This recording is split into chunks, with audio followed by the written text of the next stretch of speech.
Moi, je vais, comment, là, il y a eu, enfin, c'est difficile de passer après deux interventions aussi, aussi intéressantes et concises.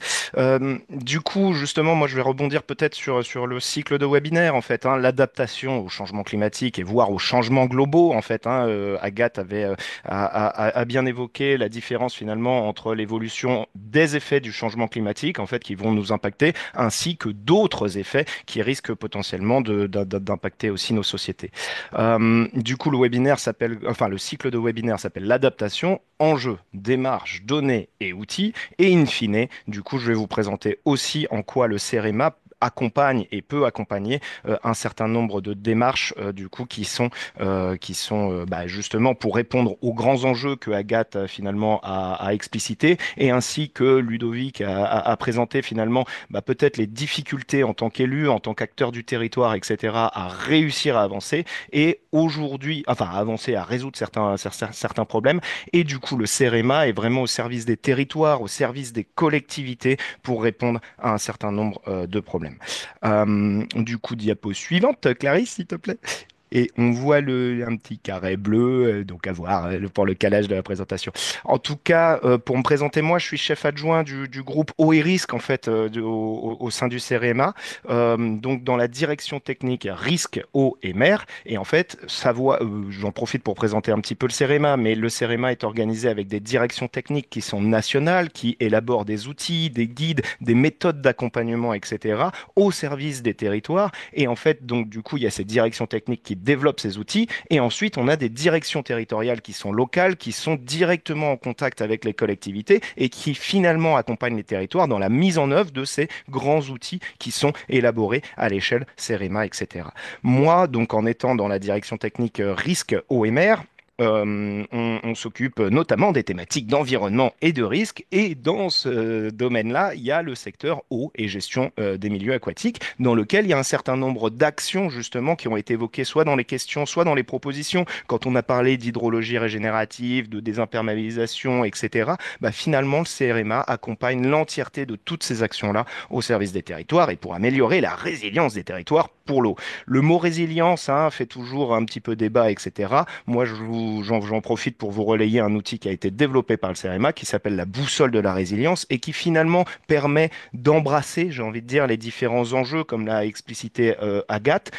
Il faut avoir cette entrée systémique, cette vision systémique et dont des enjeux, par exemple, sociétaux, Ludovic en a parlé aussi, comment on embarque, par exemple, les acteurs du territoire jusqu'aux citoyens qui sont effectivement des parties prenantes autour de nos différents sujets. Diapo suivante, Clarisse, s'il te plaît. Euh, Dans ce secteur-là, justement, on a différents axes thématiques et donc, du coup, je les présente absolument pas. L'objectif, c'est surtout que vous aurez la présentation pour voir au moins, du coup, l'ensemble des actions que le CEREMA peut accompagner, en fait, autour de ces sujets-là, sachant que ça va effectivement de l'accompagnement au zonage pluvial à la désimperméabilisation, à la mobilisation des eaux non conventionnelles. En fait, on ne l'a pas dit comme ça, mais on a parlé des réutilisations des eaux usées traitées. En fait, plus globalement, il y a aussi utiliser la bonne eau, la juste bonne quantité d'eau, mais ainsi que la bonne qualité d'eau. Parfois, on utilise pardon, de l'eau potable pour certains usages qui ne mériteraient pas pardon, de mobiliser en fait finalement tout le système côté eau potable. Diapo suivante, s'il te plaît. Euh, dans ce cadre-là, je vous présente aussi, et vous avez le lien de même, euh, le projet stratégique du CEREMA qui vient d'être publié. Je vous invite à le regarder. Et en gros, c'est peut-être pour insister sur un élément de langage qui est marqué plutôt à droite, c'est que le CEREMA accompagne voilà, les approches transversales, un peu systémiques, à une échelle territoire. Ludovic, vous avez évoqué le sujet des biorégions. Finalement, ça serait ça peut-être effectivement l'échelle un petit peu parfaite pour réfléchir à ces stratégies de territoire. Et en tout cas, l'eau est effectivement intégrée dans le projet stratégique du CEREMA et est au cœur. Diapo suivante, Clarisse, s'il te plaît. Et en fait, ici, c'est des petits extraits du projet stratégique. De même, je ne vous présente pas et je vous inviterai à regarder plus tard. Par contre, le CEREMA avant, on le présentait un petit peu comme le bureau d'études de l'État. Aujourd'hui, En fait, on peut plutôt le présenter comme le bureau d'études de l'État et des collectivités. Et en fait, donc les collectivités peuvent adhérer au CEREMA et à ce titre-là, elles peuvent rentrer au conseil d'administration. Dans ce cadre-là, bah, finalement, on a environ plus de 1000 collectivités aujourd'hui qui sont adhérentes au CEREMA et ça offre finalement des opportunités pour les collectivités et pour les territoires. Dans le carré à droite, vous avez une citation du projet stratégique et moi, j'insiste peut-être sur les premiers mots. Notre nouveau projet stratégique fixe des priorités claires pour les années à venir, l'eau. Et donc, du coup, c'est là qu'on est vraiment aussi peut-être à disposition pour accompagner les différentes actions qui sont nécessaires pour arriver vers une gestion intégrée de l'eau. Et pardon, je vais assez vite, hein, du coup, c'est pour faire un petit tour d'horizon. Et puis, je vous inviterai vraiment à regarder la présentation plus tard qui sera diffusée. Clarisse, diapo suivante. Merci. Et là, on arrive sur Strato. Et donc, Strato s'inscrit dans cette action et cette opération côté CEREMA qui est la gestion durable et résiliente de la ressource en eau. On ne voit pas le bas de la diapo si tu arrives à dézoomer un petit peu, comme ça on voit la diapo complète, pardon. Et donc, du coup, l'un des points côté Strato, c'est que c'est un outil d'aide à la décision pour un partage juste et équitable de l'eau. Et en fait, ça va nous permettre effectivement de faire des états des lieux pour partager localement déjà un état des lieux, se mettre tous autour de la table et autour déjà d'un état des lieux. Et ensuite, ça va nous permettre de scénariser les différentes propositions que l'on est capable de faire sur les différents sujets. Et pour les industriels, le résidentiel, l'agriculture, etc., mettre tout le monde finalement un petit peu autour de la table, mettre toutes les actions et voir si on atteint finalement l'ambition qu'on s'était fixée. Le slogan de Strato, c'est a-t-on vraiment l'eau de nos ambitions? Monsieur l'élu, vous êtes en train de me dire qu'on va installer des industriels, on va augmenter l'agriculture, on a la population qui augmente, etc. Oh, oh, oh, vous n'avez pas du tout assez d'eau pour faire tout ça. Et en fait, finalement, Strato, il sert à faire ça. Diapo suivante, s'il te plaît. Du coup, vous savez qu'il y a le cycle de l'eau et en gros, ce cycle de l'eau, moi, je vais peut-être insister sur un point et Agathe l'a présenté aussi, c'est que finalement, c'est un flux. Et en gros, c'est ça que vient résoudre un petit peu Strato et c'est en ça qu'il est inédit, c'est s'adapter à ce flux qui passe à travers le territoire et dans lequel on va pouvoir prélever si le territoire amont m'a laissé de l'eau. S'il n'y a plus d'eau, bah, je ne peux pas réellement l'utiliser. Et ensuite, du coup, quand moi j'utilise de l'eau, il faut que je réfléchisse aussi effectivement à en laisser au bassin versant, à l'aval, etc. Et donc finalement, aujourd'hui, Strato représente quand même un changement de paradigme sur cette notion de flux. Et pour faire un parallèle avec l'électricité, le réseau électrique européen est comment équilibré. Et en fait, il y a nécessité de l'équilibrer au niveau européen. Pourquoi? Parce qu'on n'a pas de stock en électricité. Et donc, il y a un travail assez spectaculaire pour équilibrer l'offre et la demande en continu. Et bah aujourd'hui, avec Strato, c'est un petit peu ça qu'on essaye finalement de proposer. C'est comment s'adapter à la ressource qui est disponible et qui bouge, qui ne sera jamais en fait fixe. On me pose toujours la question de combien de mètres cubes j'ai le droit. Ce n'est pas la bonne question. C'est en moyenne, on a tant de mètres cubes. En revanche, certaines années, c'est une sécheresse, par exemple à Rennes récemment, et donc du coup, à un moment, on doit s'adapter au fait qu'il y a une variabilité de la ressource en eau qui est disponible, et donc du coup, il faut apprendre à faire de temps en temps avec moins d'eau. Il y aura des périodes de pénurie. Comment gérerons-nous pendant ces périodes de pénurie? Diapo suivante. Euh, du coup, qu'est-ce que Strato? Finalement, Strato, c'est un outil de reconstitution exhaustive de la demande en eau. Nous, on ne calcule pas là, la ressource en eau, on calcule la demande en eau. Et finalement, on l'a dit tout à l'heure, et il y a eu plusieurs questions dans le chat là-dessus, les données sont toujours difficilement accessibles, compréhensibles, etc. Et finalement, là, avec Strato, en gros, on arrive à apporter une photographie initiale très exhaustive, pas forcément extrêmement précise. C'est absolument pas l'objectif d'être au mètre cube près. L'objectif, c'est d'être surtout exhaustif pour démarrer cette démarche de concertation en mettant tous les acteurs autour de la table et par exemple sans oublier un acteur. De temps en temps, et pardon, j'insiste, hein, on va faire des camemberts de partage de l'eau, on va faire des réunions de concertation, etc. avec soi-disant, pardon, tous les acteurs, sauf que on a oublié un acteur. Et donc du coup, ça peut être vraiment un frein et un problème dans ces démarches de concertation pour les territoires. Et donc du coup, c'est ça que Strato vient surtout accompagner, c'est ces démarches de concertation. Finalement, quand même, il y a un élément de langage important, c'est que c'est une mesure d'adaptation au changement climatique, mais c'est une mesure organisationnelle. Comment on arrive à mettre en place un échange entre les acteurs du territoire pour anticiper et résoudre en amont finalement un petit peu les conflits d'usage. Quand on se connaît, quand on connaît les contraintes des acteurs autour, quand on sait qu'il y a un cadre pour discuter de ce genre de choses-là, et ben finalement les conflits d'usage, pardon, se règlent bien plus facilement que lorsque chacun est dans son coin, pardon, et ne se donne surtout pas les données aux autres acteurs, etc. En fait, ça c'est aussi une montée en tension qu'il ne faut pas laisser se construire. Strato permet aussi, c'est un outil de visualisation parce qu'un élément de langage que j'aime bien moi, c'est on fait un peu de l'IA à la main. On va chercher toutes les données publiques qui sont disponibles, etc. On les met en commun. C'est un outil un peu centralisateur. Finalement, on arrive à voir toute la vision de l'eau aussi. Et donc, du coup, on va chercher en tout cas tellement de bases de données que j'aime bien dire on fait de l'IA à la main parce que nous, on manipule autant de données que l'IA, mais de manière déterministe. C'est bien nous qui avons dit comment on va traiter telle donnée. Il n'y a pas le modèle boîte noire comme il y a dans l'IA. Et ensuite, c'est un outil de scénarisation parce que ça va nous permettre d'anticiper, bah, voilà, de projeter un et si. Et si je fais, si ça, ça. Par exemple, là, le plan haut qui a proposé le moins 10% de prélèvement, oui, c'est intéressant, c'est une orientation forte, etc. Par contre, moi, j'insiste, dans certains territoires, ça, moins 10%, ça ne sera pas suffisant. Il faudra aller plus loin sur certains de ces sujets-là. Et donc, finalement, Strato essaye de vérifier de combien il faudrait réussir à réduire. Diapo suivante, Clarisse, s'il te plaît.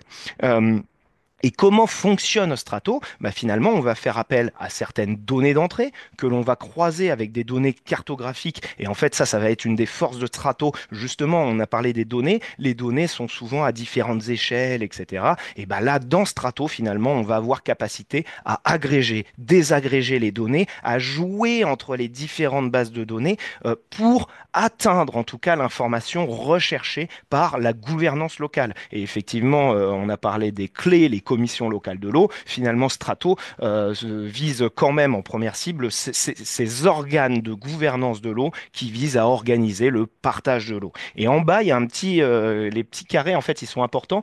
Comment fonctionne Strato? C'est toujours un déterminant fois une consommation unitaire. C'est relativement simple, mais c'est justement pour être centralisateur de l'ensemble des éléments. Et en gros, on arrive à reconstituer la demande en eau à partir de données hors du monde de l'eau. Et c'est là que Strato apporte par exemple un regard neuf. Si je prends un exemple de déterminant, ça va être par exemple les emplois. Et ben les emplois, ils sont extrêmement bien suivis par Bercy avec du coup une précision assez vraiment rigoureuse. Et donc, si à chaque emploi, on arrive à associer une consommation unitaire, et bah du coup, on arrive à reconstituer de manière approximative la demande en eau. Même si, par exemple, l'industriel, pardon, je vais vite, hein, mais ne souhaite pas me donner la donnée, et bah on arrive à avoir une photographie initiale approximative. Ça, c'est extrêmement intéressant et ça redonne du pouvoir aussi aux collectivités en charge du partage de l'eau.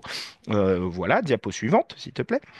Euh, Ici, c'est pour présenter le vocabulaire. En fait, dans le monde de l'eau, on l'a dit, c'est extrêmement complexe finalement. Et en fait, pardon, je vais insister sur une phrase, certains conflits d'usage sont générés juste parce que les acteurs ne se comprennent pas. Ils n'arrivent pas à échanger, ils n'arrivent pas à se comprendre. Et finalement, l'entièreté de la rigueur conceptuelle du monde de l'eau est directement intégrée dans Strato, ce qui va permettre de faciliter, disons, la résorption des conflits d'usage, etc. Diapo suivante, s'il te plaît, Clarisse. La diapo suivante, c'est pour vous faire peur. C'est pas du tout pour regarder, détailler, mais c'est pour montrer, ça c'est juste pour l'agriculture, l'ensemble des petits éléments de toute la chaîne conceptuelle qu'il faut en réalité quand même avoir capacité un peu à réfléchir de temps en temps pour être capable d'avoir un partage de l'eau, disons, globalement juste et équitable. Si je prends un exemple là très précis, tout à droite de la diapo, vous avez l'inefficience en fait en agriculture. Par exemple, ça va être ça qu'on va essayer de réduire avec la micro-irrigation. Quand on met en place de la micro-irrigation, finalement, on arrive toujours à répondre aux mêmes besoins en termes de besoins d'irrigation pour la plante. Ça, c'est la cible. C'est ce qu'on cherche à faire pour la plante et pour l'agriculture. Mais il y a une part d'inefficience, c'est peut-être bah, de l'eau qui s'est évaporée si j'ai trop aspergé, etc. Et donc, du coup, bah, finalement, comment on va jouer sur ces différents paramètres pour, du coup, avoir un partage juste de l'eau. Et Ludovic l'a dit, en fait, une des questions, c'est aussi comment chaque acteur fait sa part. Et par exemple, le résidentiel, oui, va devoir faire sa part parce que peut-être que l'agriculture jusque-là a subi des coupures d'eau, en fait, un petit peu, pardon, violemment et un peu rapide. Et peut-être que de temps en temps, bah, une des questions, c'est, bah, on est en sécheresse, on est en plein été, etc. Bah, faut pas prendre 8 douches. Peut-être que ce genre de réflexion aussi doivent être faites. Et finalement, dans certains usages de l'eau, il faut faire des efforts pour laisser de l'eau aux autres et par exemple à l'agriculture, effectivement, qui devrait être du coup un objectif prioritaire, mais à voir dans quel cadre. Diapo suivante. Attention, on voit ta diapo. Ici, c'est des exemples de résultats. Donc, en bas à gauche, vous avez une cartographie. Et en fait, j'insiste moi sur un point, c'est on a parlé des données. Et bah là, en bas à gauche, c'est l'évapotranspiration qui est à l'intérieur du DRIAS ou du DRIAS-O, les bases de données qui permettent de communiquer les infos climat, disons. Et donc, du coup, finalement, là, on voit l'enjeu de visualisation de Strato. Au-delà de présenter des résultats, il permet déjà de présenter des données d'entrée. Et ça, c'est extrêmement aussi important pour pouvoir avoir l'entièreté des données d'entrée, pouvoir les expliquer de manière cartographique, pouvoir accompagner un discours auprès des acteurs du territoire, dont parfois avec les citoyens, etc. C'est là qu'il faut justement avoir la bonne information, etc. À droite, c'est la cartographie nationale. Et donc, du coup, c'est illustratif, c'est des faux résultats. Mais ça, c'est le genre de résultats qu'on va sortir avec Strato. Ça, c'était les prélèvements des industriels, par exemple. Et donc, du coup, à l'échelle de n'importe quel territoire, finalement, on va pouvoir essayer un petit peu de prioriser les analyses, d'analyser un petit peu plus finement où est-ce qu'on doit aller plus loin. Et donc, ça, c'est notamment dans le cadre de l'étude France Stratégie que vous avez sûrement dû voir passer. Il y a le lien à chaque fois dans ma présentation. Et donc, du coup, qui a été réalisé avec Strato pendant l'année 2024. Et donc ça montre en tout cas ce qu'on essaye de faire avec Strato. Diapo suivante. S'il te plaît. Ici, c'est des exemples bah, en histogramme. On peut évidemment représenter du coup les différentes formes finalement de résultats. Et le point important, c'est on l'a montré avant avec les cartographies, c'est la demande en eau territorialisée, donc à l'échelle cartographique et montrer où se concentrent peut-être certaines demandes en eau par secteur, mais l'entièreté de tout le découpage, en fait, finalement, on va l'avoir très finement et du coup, ça, c'est extrêmement intéressant de pouvoir prioriser, même à l'intérieur d'un même secteur, du coup, les différents usages de l'eau. Est-ce que je favorise peut-être la centrale à charbon ou la centrale nucléaire? Pardon, mais voilà, pour mettre un peu les pieds dans le plat.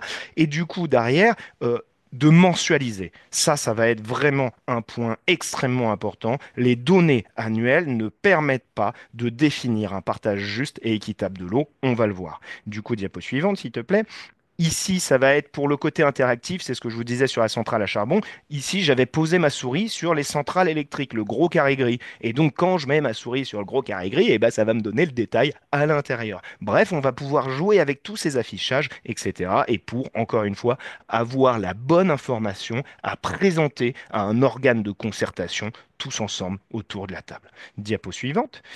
Ici, ça va être plutôt des indicateurs qu'on va être capable de construire. Donc, attention, en fait, Strato, pardon, ne répond pas à des questions auxquelles, en dehors de Strato, on ne sait déjà pas répondre. Moi, je ne sais pas comment bien définir la ressource renouvelable, etc. Ça pose déjà des questions existentielles. En revanche, il n'y a pas besoin de la ressource en eau pour piloter la demande. Moi, j'insiste vraiment là-dessus. Ça va être le cœur du sujet Strato. Ça va être la gestion de l'eau par la demande plutôt qu'uniquement par la ressource. À chaque fois, on a construit des barrages, des canaux pour dériver l'eau, etc. Et du coup, à chaque fois, on ajoutait de la ressource. Aujourd'hui, la question, c'est bien plus de questionner qu'est-ce qu'on fait de l'eau qu'on a déjà. Diapo suivante, s'il te plaît. Ici, c'est l'étude France Stratégie. Ça, c'est le genre d'hypothèses qui ont été intégrées à l'intérieur des trois grands scénarios. En fait, c'est les trois colonnes. Et moi, j'insiste peut-être sur un point. Il n'y a pas de données qu'aujourd'hui, je considère qu'on ne pourrait pas traiter à l'intérieur de Strato. On peut tout traiter. Et finalement, ce qui est intéressant, c'est plutôt que Strato replace la discussion au bon endroit.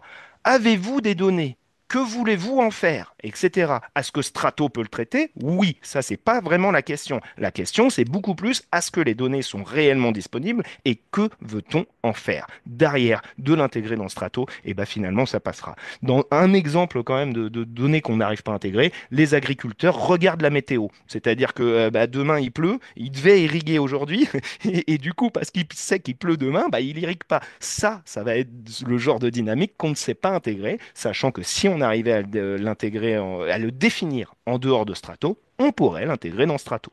Diapo suivante, les résultats de France Stratégie et pour insister sur cette vision mensuelle. En haut, vous avez à gauche les prélèvements, à droite les consommations. Sur les prélèvements, on voit que dans un scénario politique publique, hein, je vais vite, hein, pardon, mais politique publique, on met en œuvre tous les plans qu'on a prévus. Et ben en fait, on va réduire d'environ 15% les prélèvements totaux sur l'année. D'accord. Mais quand on descend donc au niveau mensuel en bas à gauche, et ben en fait, quand on regarde, 50% des prélèvements annuels sont concentrés sur les mois printemps-été. Et quand je regarde sur ces mois printemps-été, et ben en fait, les prélèvements ont augmenté de 23% dans le cadre de la mise en œuvre de tous nos plans de politique publique. Et donc, finalement, cette vision annuelle masque assez souvent des dynamiques infra-annuelles qu'il va être nécessaire d'analyser. Ça va être nécessaire. À droite, sur les consommations, plutôt au niveau annuel, un des mots que je vous invite vraiment à retenir, même dans le scénario de rupture, même dans le scénario de rupture qui est particulièrement ambitieux, la consommation d'eau augmente de 9% à l'échelle annuelle. Et en fait, même dans un scénario extrêmement ambitieux en termes d'action, la consommation continue d'augmenter. Donc, il va falloir faire des efforts encore plus importants sûrement que certains de ces sujets-là. Et ça va nous poser question. Je prends quand même, je rebondis sur Ludovic qui a évoqué le projet Ecodo qui visait à réduire de moins 18% certaines consommations d'eau, enfin l'utilisation de l'eau des ménages, hein, du coup. Dans le scénario de rupture ici, on a pris moins 40%. Et donc, du coup, ça montre peut-être l'ambition qui est derrière ce scénario de rupture et que même ce scénario de rupture est insuffisant. Ça repose des questions sur notre gestion de l'eau actuelle. Voilà. Diapo suivante, s'il te plaît, Clarisse, pardon. Ici, c'est aussi le positionnement de Strato à l'international. Et donc, comparé aux autres outils de GIR, de gestion intégrée de la ressource en eau, et ben, du coup, Strato apporte une chose importante, c'est de mieux modéliser la demande en eau, de mieux la scénariser, essayer de jouer avec les scénarios. Et si je fais ça, qu'est-ce qui se passe? Et donc, du coup, il y a aussi une notion bottom-up, c'est-à-dire de travailler avec les territoires vis-à-vis des données qu'ils ont, eux, dans les territoires, et du coup, d'accompagner finalement réellement cette concertation autour du partage de l'eau. Diapo suivante, s'il te plaît. Et là, on en arrive à la conclusion. Je vous ai dit que Strato, c'est un outil de reconstitution exhaustive des demandes en eau. Il sert à faire de la concertation, il fait de la visualisation des données, dont des données d'entrée. Il permet de faire de la scénarisation. À ce titre-là, il vise encore une fois à répondre à la question, a-t-on vraiment l'eau de nos ambitions? Et en fait, à certains moments, il est certain que non. Des fois, pendant l'été, il n'y aura pas assez d'eau, point. Et il va falloir aussi se préparer à des sécheresses et à des sécheresses multiples. Ça, c'est peut-être l'un des gros manques que l'on a aujourd'hui dans nos politiques de l'eau, c'est que l'on n'a pas de stratégie de gestion du risque sécheresse, comme on a des stratégies de gestion du risque inondation. On va devoir avancer dans la mise en œuvre de ce genre de choses-là. Et donc, du coup, en bas, en bleu, finalement, c'est un peu les grands éléments de langage de Strato. Et donc, une gestion de l'eau par la demande plutôt qu'uniquement par la ressource. Ça redonne du pouvoir aux collectivités. Et donc, du coup, pour animer cette discussion de concertation et de partage de l'eau, on fait bien appel aux sciences humaines et sociales et aux sciences politiques. C'est bien ces dimensions-là qui sont peut-être plus importantes encore que les volets uniquement techniques. Et aujourd'hui, peut-être une des propositions côté CEREMA, c'est justement de partager les hypothèses et les scénarios qui ont été pris par France Stratégie et finalement,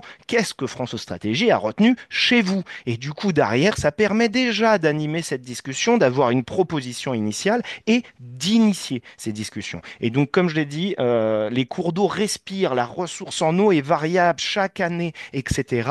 Et il va falloir réussir à s'adapter à ces fluctuations.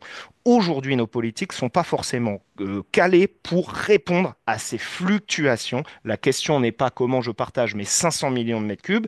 Peut-être qu'il y a cette question-là en moyenne, oui, mais il va falloir apprendre à discuter de comment on partage quand on n'en a que 400, que 300, que 200. Comment on priorise les usages, comme l'a dit Monsieur Brossard, et côté Sage-Vilaine.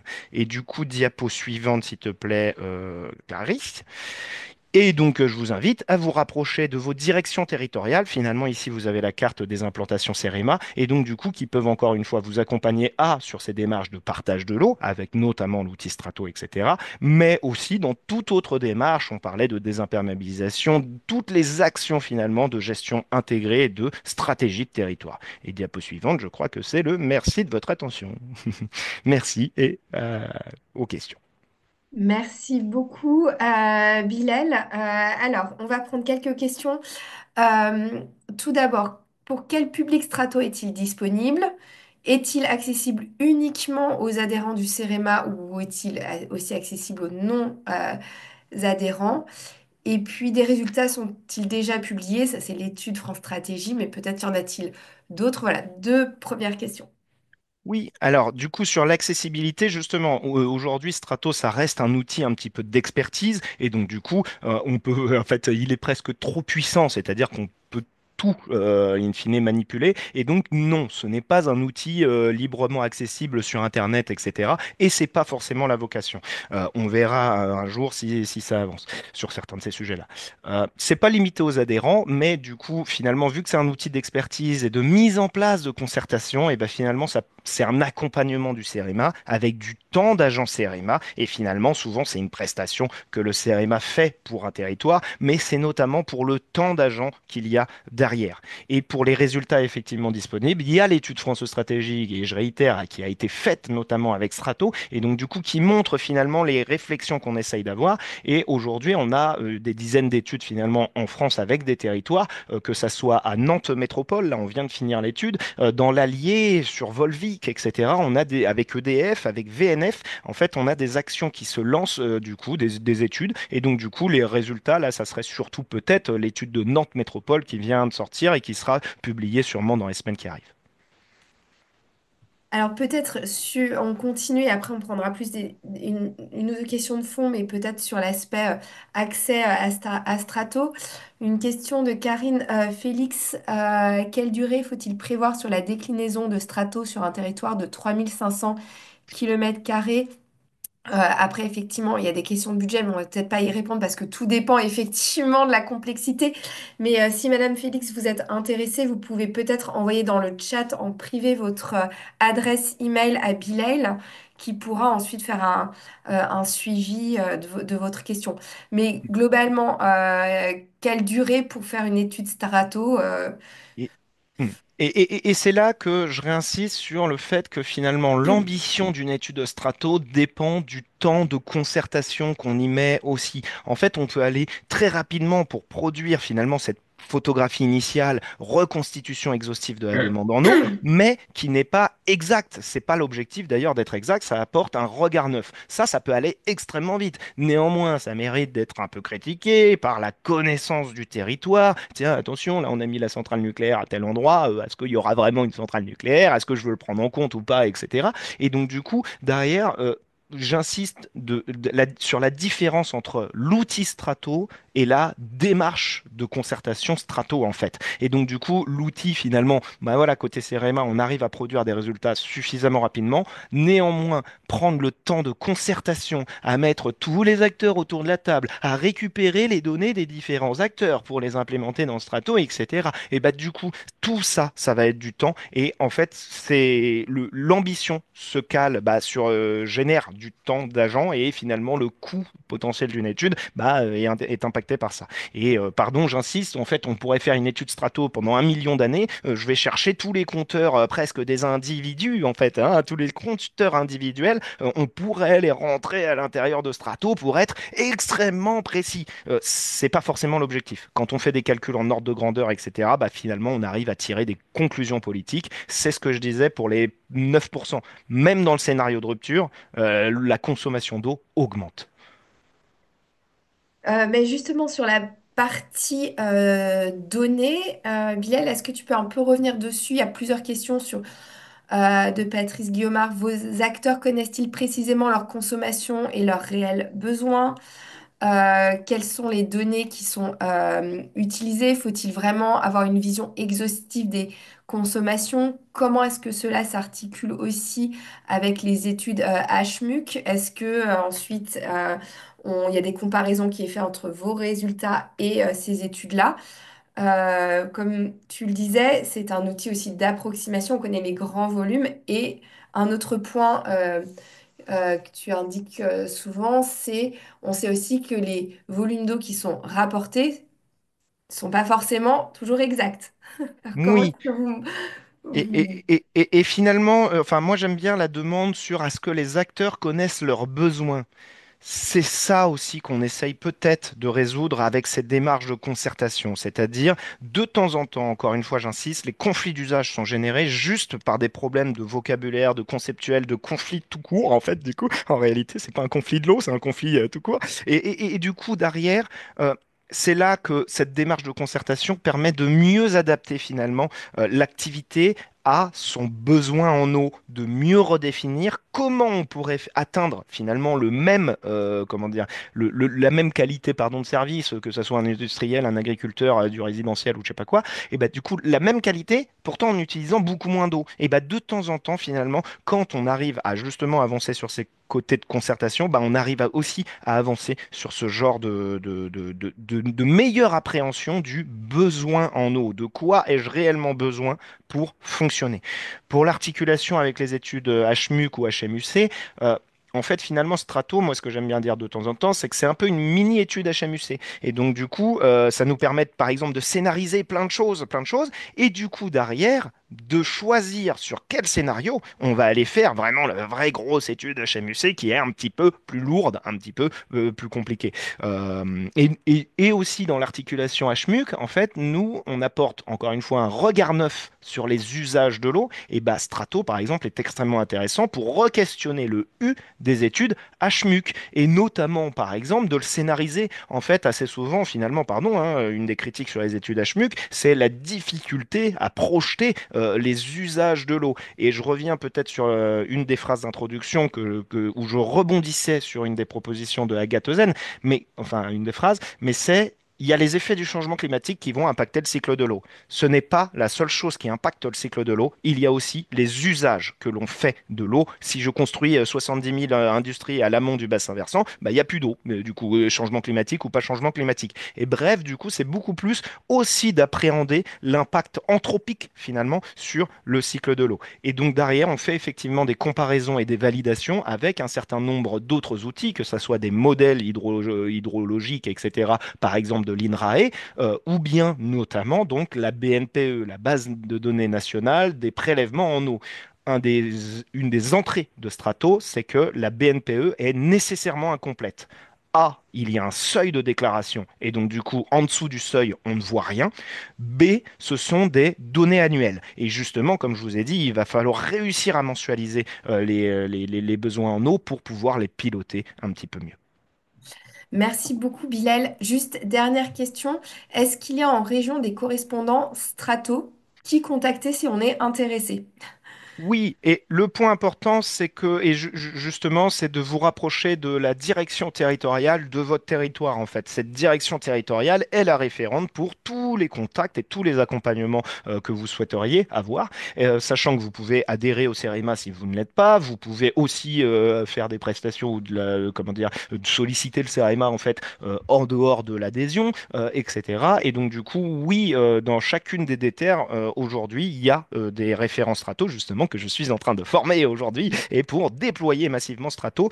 Par exemple, quand même, hein, il y a les COP régionales qui sont organisées par le SGPE, enfin, à côté planification écologique. Et en gros, là, on était en train d'envisager, en tout cas, de passer dans ces COP régionales aussi pour une publicité un petit peu Strato. Et a priori, il sera recommandé justement par le SGPE à ces occasions.